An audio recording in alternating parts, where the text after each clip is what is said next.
स्वर्गवास हुआ तो उन्होंने बच्चों को खबर भेजी कि आ जाओ, तुम्हारी माता का स्वर्गवास हो गया है, इसे अंतिम संस्कार तो कर दो। तो बहुत इंतज़ार के बाद में एक बेटा उसे आता हुआ दिखाई दिया। तो उसने पूछा बेटे से कि भाई दूसरा भाई नहीं आया तुम्हारा? उसने कहा पिताजी, उसके मुंह से सच्चाई निकल गई। कहने लगा पिताजी, उसने कहा कि माँ के मरने पे तू चला जा, जब पिता मरेंगे तो मैं चला जाऊँगा।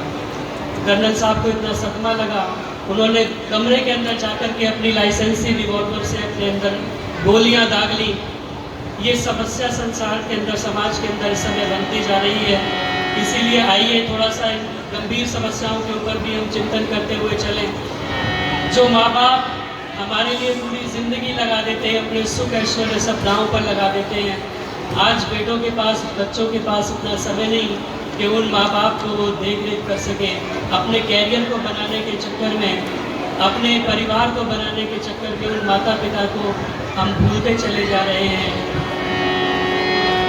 बेटी बेटी क्या करता है, बेटी बेटी क्या करता है, बेटी को तो एक दिन,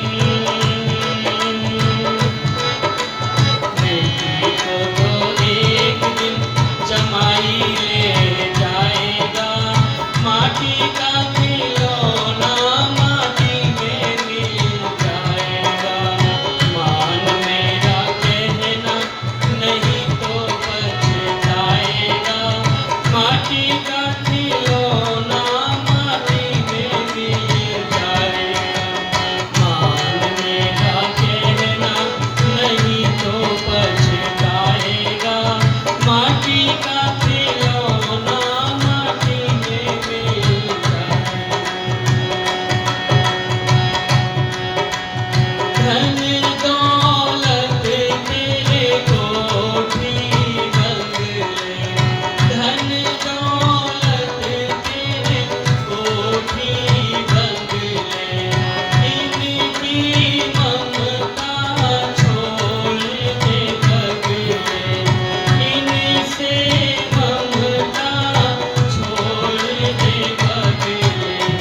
सब कुछ तेरा यहीं पे रह जाएगा। माटी का खिलौना माटी में मिल जाएगा।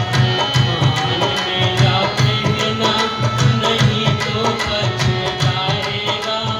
माटी का खिलौना माटी में मिल जाएगा। मनुष्य जन्म तूने पाया रे बंदे, मनुष्य जन्म तूने पाया रे बंदे, कर्म न कर तू जग में गंदे, कर्म न कर तू जग में गंदे। जैसा बीज बोया है वैसा फल पाएगा। माटी का खिलौना माटी में मिल जाएगा। मान मेरा कहना नहीं तो पछताएगा। माटी का खिलौना माटी में मिल जाएगा। माटी का खिलौना माटी में मिल जाएगा। मनुष्य जन्म तूने पाया है बंदे, कर्म न कर तू जग में गंदे। जैसा कर्म किया वैसा फल मिल जाएगा। माटी का खिलौना माटी में मिल जाएगा। जैसा हम कर्म करेंगे वैसा ही परिणाम हमें प्राप्त होगा। अवश्यमेव भोक्तव्यम कृतं कर्म शुभाशुभम।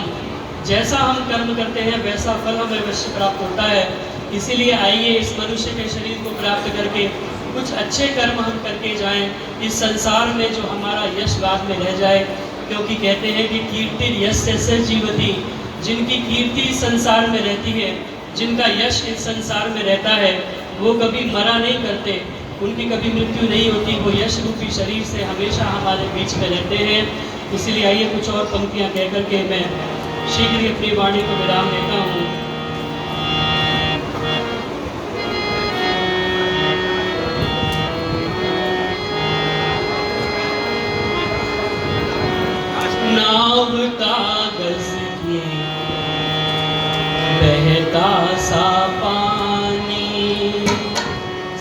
जिंदगी की यही है कहानी। कर्म ऐसे कमा ले ओ बंदे, जिससे रह जाए कायम निशानी। नाव कागज की बहता सा पानी, जिंदगी की यही है कहानी। कर्म ऐसे कमा ले ओ बंदे, जिससे रह जाए कायम निशानी। नाव कागज की बहता सा पानी, पंच तत्वों का ये मेल है, चंद श्वासों का ये खेल है। पंच तत्वों का ये मेल है, चंद श्वासों का ये खेल है। दीप तन का तभी तक जलेगा, जब तलक दीप तन का तभी तक जलेगा, जब तलक प्राण का तेल है। ए बहारे समायूं ना इतरा, पीछे दौड़ी खिज़ां भी है आनी। कर्म ऐसे कमा ले ओ बंदे, जिससे रह जाए कायम निशानी। नाव कागज की बहता सा पानी, जिंदगी की यही है कहानी। कुछ लोग पीछे खड़े हुए हैं, उनसे मेरी प्रार्थना, आप आगे बैठ सकते हैं, आगे जगह है, आगे आ जाएं। किसी को कोई प्यारा नहीं, कुछ हमारा तुम्हारा नहीं। किसी को कोई प्यारा नहीं, कुछ हमारा तुम्हारा नहीं। स्वार्थी इस जगत में ओ बंदे, बिन प्रभु के गुजारा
दिल फटा ना किसी का सिया, जिसका जीना ना दुनिया ने जाना, वो जिया तो भला क्या जिया। हम अगर अपने जीवन को ऐसे ही समाप्त करके चले जाएं तो हमारा जीना कोई जीना नहीं। इसलिए आइए कुछ ऐसे कर्म करके जाएं जिससे आने वाला समय हमको याद रख सके। हमारी यश रूपी कीर्ति रूपी जो शरीर है वो यहाँ पर हमेशा बना रहे। क्योंकि कहते हैं कि धनानि भूमौ पशवश्च गोष्ठे, नारी गृहद्वारी सखा शमशाने, देहश्चितायां परलोक मार्गे, धर्मानुगो गच्छति जीव एक। धन रह जाए सब बैंक और तिजोरियों में, पशुओं का झुंड भी न साथ चल पाएगा, प्यारी नारी रोती रह जाए बस द्वार तक, कुटुंब परिवार शमशान तक धाएगा, तन जल जाए सब आग बीच धाए धाए, एक भी न चिन्ह फिर दृष्टि में आएगा, कहे नरदेव रह जाए यश अपयश, परलोक माही सिर्फ धर्म साथ जाएगा। परलोक में केवल आपका जो हाथ का किया हुआ दान पुण्य धर्म है वो केवल जाएगा, बाकी सब यहीं धरा रह जाएगा। क्योंकि यहाँ की करेंसी यहीं पर चलती है, यहाँ की करेंसी वहाँ पर नहीं चलती। जो आपने धन यहाँ कमाया है वो यहीं छोड़ करके जाना पड़ेगा। मुझे ऑफिस के काम से कई बार यूरोप जाना पड़ता है, तो यहाँ का जो रुपए हैं वो वहाँ पर चलते नहीं, कन्वर्ट करा करके एक्सचेंज करा करके यूरो ले जाने पड़ते हैं। तो इसीलिए जो करेंसी आपने यहाँ पर कमाई है वो यहीं पर रखी रह जाएगी। आपको अगर परलोक का साधन कुछ बनाना है तो कुछ अच्छे कर्म करने पड़ेंगे। और देखिए संसार में परमात्मा ने हमें परोपकार के लिए ही बनाया है।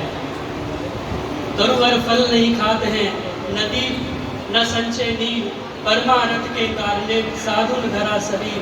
ये जो मनुष्य का शरीर है ये परमार्थ के लिए हमें मिला है। तो इसीलिए आइए कुछ अच्छे कर्मों में से लगा करके हम जाएं। और अंतिम कुछ पंक्तियां कह करके मैं अपनी वाणी को विराम देता हूँ।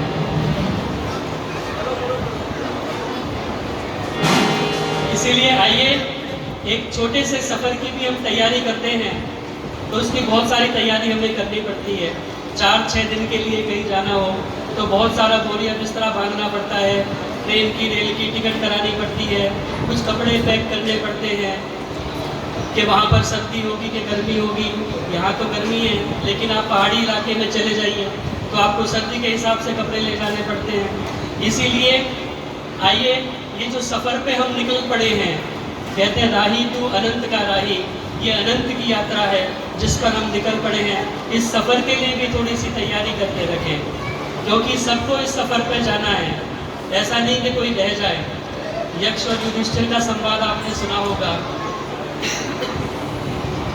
यक्ष ने वहाँ पर बहुत सारे प्रश्न किए हैं और युधिष्ठिर ने बहुत सुंदर जवाब भी दिए हैं। एक प्रश्न करते हैं कि संसार का सबसे बड़ा आश्चर्य क्या है, किम आश्चर्य मतः परम, ये संसार का सबसे बड़ा आश्चर्य क्या है। तो युधिष्ठिर वहाँ पर जवाब देते हैं, कहते हैं कि अहन्य अहन्य भूतानि गच्छन्ति यमालयम शेषा स्थावरम इच्छन्ति, किम आश्चर्य मतः परम। कहते हैं कि हम देख रहे हैं रोज रोज कि लोग इस संसार को छोड़ छोड़ करके जा रहे हैं। अहन्य अहन्य भूतानि गच्छन्ति यमालयम शेषा स्थावरम इच्छन्ति, लेकिन बाकी जो बचे हुए लोग हैं वो इस तरह जी रहे हैं जैसे कभी उन्हें जाना ही नहीं हो। आगाह अपनी मौत से कोई बसन नहीं, सामान 100 बरस का पल की खबर नहीं, एक पल की खबर नहीं। अब जो अहमदाबाद में बैठे हुए जो MBBS कर रहे जो विद्यार्थी थे, उन्हें क्या पता था कि एक एयर इंडिया का विमान आकर के उनके ऊपर गिर पड़ेगा और उनके जीवन का यहीं पर अंत हो जाएगा। इसलिए कुछ कहा नहीं जा सकता। को ही जानाति कस्य अद्य मृत्यु कालो भविष्यति। महाभारतकार कहते हैं कि नहीं पता कि कब हमारा अंतकाल नजदीक आ जाए, किसी को नहीं पता। आज अच्छे खासे यहाँ पर बैठे हुए हैं, अगले ही क्षण क्या हो जाए किसी को नहीं पता। इसीलिए कहते हैं कि सज धज कर जिस दिन मौत की शहजादी आएगी, ना सोना काम आएगा ना चांदी आएगी।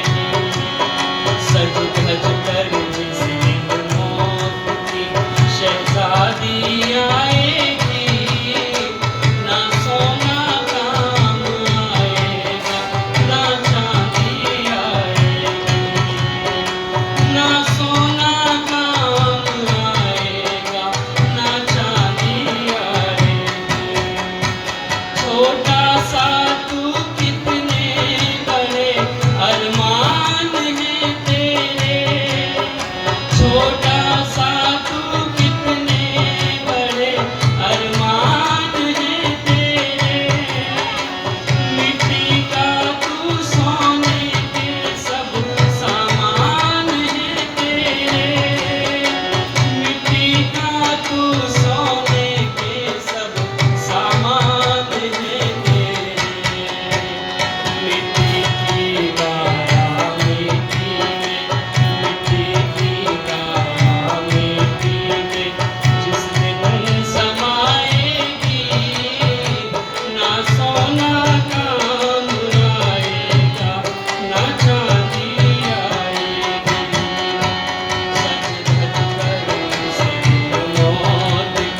लूटूंगा तू सोने के सब सामान है तेरे, सब संचय करने में लगे हुए, जोड़ने में लगे हुए हैं। लेकिन कहते हैं कि हे जन अर्जन से मुंह न मोड़, मिल सके जहां जितना न छोड़, घर भर ले सब कुछ जोड़ जोड़, पर यह तो कह किस हेतु हाय, बहुजन हिताय बहुजन सुखाय। ये जो हम जोड़ने में लगे हुए हैं, ये किस लिए, किस काम ये आना है। आप कहेंगे कि यहाँ बैठकर सब अच्छे अच्छे भाषण देते हैं, लेकिन जोड़ने में सारे ही लगे हुए हैं। लेकिन ऐसा नहीं है। मैं भी गाते गाते कुछ मेरे ऊपर भी असर पड़ जाता है। मैंने भी अपना जीवन पूरा इस कार्य में आगे लगा दिया, अपनी नौकरी को छोड़ करके ये समाज सेवा के कार्य में, परहित के कार्य में। और अभी मैं आपसे चर्चा कर रहा था कि हमारे माता पिताओं की जो स्थिति आजकल हो गई है अकेले रहने की, उस समस्या के समाधान के लिए थोड़ा सा प्रयास कर सकूं, इसके लिए मैंने 1 एकड़ ज़मीन लेकर के एक उसमें आध्यात्मिक केंद्र और एक वृद्धाश्रम बनाने की योजना बनाई। अपने पास से मैंने 2.5 करोड़ रुपया खर्च करके वो ज़मीन ली और अब उसके ऊपर एक आश्रम बनाने की व्यवस्था, वो आगे सारा कार्य चल रहा है। तो इसलिए आइए कुछ काम हम अपने ऐसे कर जाएं जिससे हमें भी कोई आगे आने वाले समय में याद रख सके। इसीलिए कहते हैं कि कमाले धर्म धन प्यारे, सफर में काम आएगा। कमाले धर्म धन प्यारे, सफर में काम आएगा। सकल सुख संपदा होगी, बड़ा आराम पाएगा। सकल सुख संपदा होगी, बड़ा आराम पाएगा। कमाले धर्म धन प्यारे, सफर में काम आएगा। कमाले धर्म धन प्यारे, सफर में काम आएगा। जिस सफर पर हम निकल पड़े हैं, उस सफर में काम आने के लिए कुछ धर्म की कमाई हमें करनी पड़ेगी। मुझे समय का बता देना जब भी, क्योंकि मैं बोलता चला जाऊंगा, मेरे पास मटेरियल बहुत है। तो जिस सफर पर हम निकल पड़े हैं वो अनंत का सफर है। उसमें अगर हमें आगे बढ़ना है तो कुछ धर्म की कमाई करनी होगी। कमाले धर्म धन प्यारे, सफर में काम आएगा। बनेगी मृत्यु भी माता, प्रभु आदेश पर चलकर। बनेगी मृत्यु भी माता, प्रभु आदेश पर चलकर। तू खिलते पुष्प की भांति, बदल चोले को जाएगा। कमाले धर्म धन प्यारे, सफर में काम आएगा। कमाले धर्म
का सुंदर सजा वातावरण सारा है केवल धर्म जो दोनों ही लोगों को बनाएगा, ये लोक भी और परलोक भी। अगर आपको बनाना है तो आपको धर्म के मार्ग पर चलना पड़ेगा। कहते हैं कि एक बार एक राज्य में एक राजा जो थे उनका कोई उत्तराधिकारी नहीं था, और जब वो मरने लगे तो लोगों ने कहा कि आप अब जा रहे हैं, आपके बाद हम किसे राजा बनाएंगे। उस राजा ने जाते जाते कहा कि आप ऐसा करना कि मुझे जब शहर के बाहर शमशान घाट में आप चला करके आएंगे तो जो पहला व्यक्ति आपको नगर के द्वार पर मिले उसको आप राजा बना देना। 5 साल के लिए उसे राजा बनाना और 5 साल के बाद उसे सिंहासन से उतार करके जो नगर के बाहर जंगल है नदी के पार, उस जंगल में जाकर के छोड़ देना। और फिर लौट करके जब आप आएंगे तो जो पहला व्यक्ति नगर के द्वार पर मिले उसे आप राजा बना देना। तो ये व्यवस्था देकर के राजा परलोक सिधार गए। उनके मंत्री और सबने उस राजा को जब चिता उनकी जलाई, लौट करके आए, नगर के बाहर जो पहला व्यक्ति दरवाजे पर मिला उसे पकड़ करके राजा बना दिया राजा की व्यवस्था के हिसाब से। अब वो राजा बन गया तो उसके पास सारी शक्तियाँ आ गई। वो व्यक्ति खाने पीने का बहुत शौकीन था। उसने जब कहा कि राजा बन गया अब तो मेरी सारी बात मानी जाएगी, उसने दुनिया भर के भोजन व्यंजन पकवान बनवाने शुरू कर दिए और दूर दूर देशों के जो भी अच्छे अच्छे पकवान थे बुला बुला करके खाने पीने में ही उसने पूरा 5 साल निकाल दिया। और जब 5 साल पूरे हो गए, मंत्री इत्यादि सब ने कहा कि आपका टाइम पूरा हो गया, आपको सिंहासन से उतरना पड़ेगा। बहुत रोया बिलबिलाया, उसने कहा मुझे बना रहने दो, लेकिन व्यवस्था थी उसे पकड़ करके नगर के बाहर जंगल में छोड़ दिया और दूसरा व्यक्ति जो मिला उसे ला करके राजा बना दिया। अब जो दूसरा राजा बना वो पहनने का बहुत शौकीन था, नए नए कपड़े, दिन में 3 बार ड्रेस बदलना, बहुत अच्छे अच्छे मलमल के कपड़े पहनना, रेशमी वस्त्र, एक से बढ़कर के एक पहनने का उसे बहुत शौक था। 5 वर्ष ऐसे ही पूरे उसने निकाल दिए। 5 वर्ष के बाद जब उसका समय पूरा हुआ तो उसे जबरदस्ती पकड़ करके नगर के बाहर जंगल में छोड़ दिया गया और तीसरे व्यक्ति को राजा बनाया।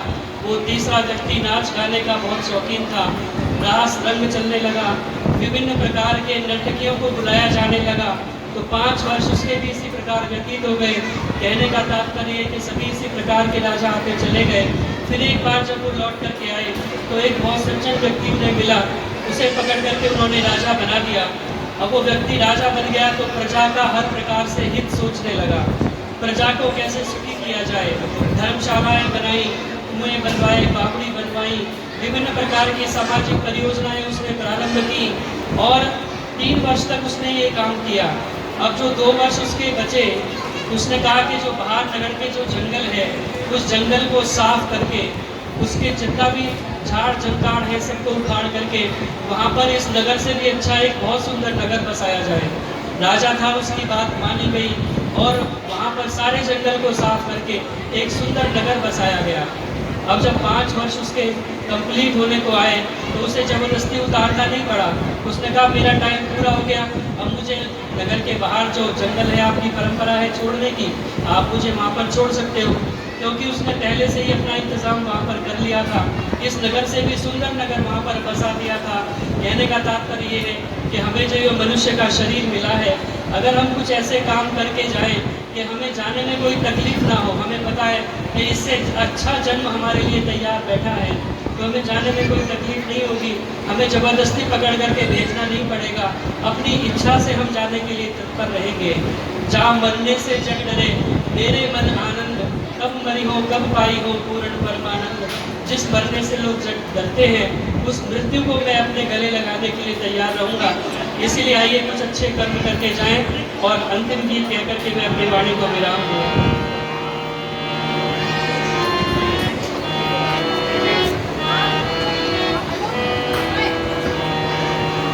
आपने सभी ने सुना होगा,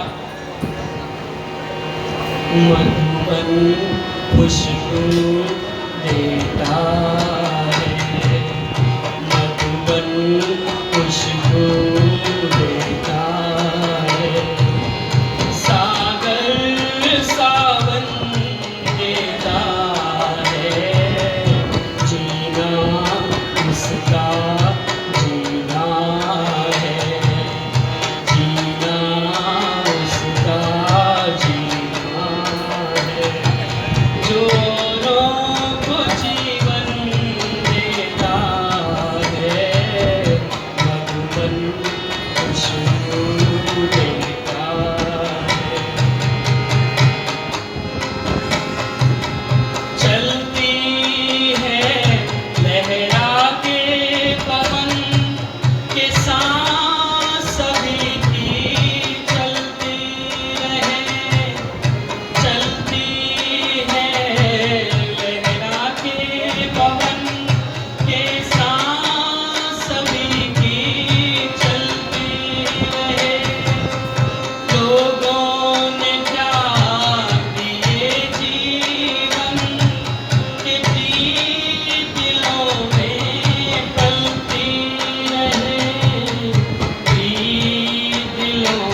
आए तो बनकर दीपक जलता चल, फूल मिले या अंगारे सच की राह पर चलता चल। अगर हम सूरज नहीं बन पाते तो कम से कम एक दीपक की भांति हम प्रकाश दे सकते हैं। और एक दीपक, आप सभी जानते हैं कि जब तक दीपक में तेल है और जब तक उसकी बत्ती है वो अंधकार को अपने पास कहीं फटकने नहीं देता। आइए हम भी दीपक बनने का प्रयास करें। और आदरणीय बाबूजी श्री वीरम सिंह राघव जी इस बात को कहा करते थे, भारतीय योग संस्थान के माध्यम से मैंने उनको सुना, भारतीय योग संस्थान का कार्यक्रम था और उसके संस्थापक प्रकाश लाल जी का जन्मदिन मना रहे थे। तो एक बात उन्होंने कही कि अब दीपो भव, अपने दीपक स्वयं बने। हम अपने दीपक स्वयं बने, अपने आप को दीपक की भांति जला करके प्रकाश करने का काम करें। और कहते हैं कि मैं नन्हा सा दीप,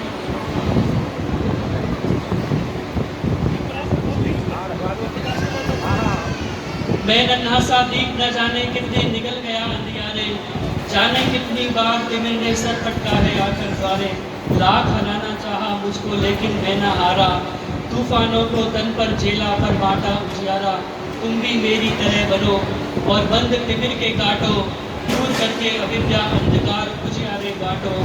आइए हम भी कुछ ऐसा करने का प्रयास करें, अपने जीवन को अच्छा बनाने का प्रयास करें।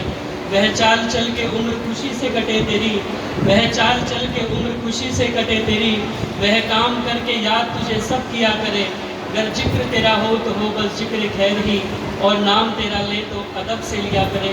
इतना कह करके मैं पूज्या माता केला देवी जी को अपने श्रद्धा सुमन अर्पित करता हूँ। अपनी ओर से, सैनिक कॉलोनी की ओर से, आर्य समाज की सभी संस्थाओं की ओर से पूज्या माता जी को मैं श्रद्धा सुमन अर्पित करता हूँ। और परिवार को इस वियोग को सहन करने की शक्ति परमात्मा दे, ऐसी मैं प्रार्थना करता हूँ।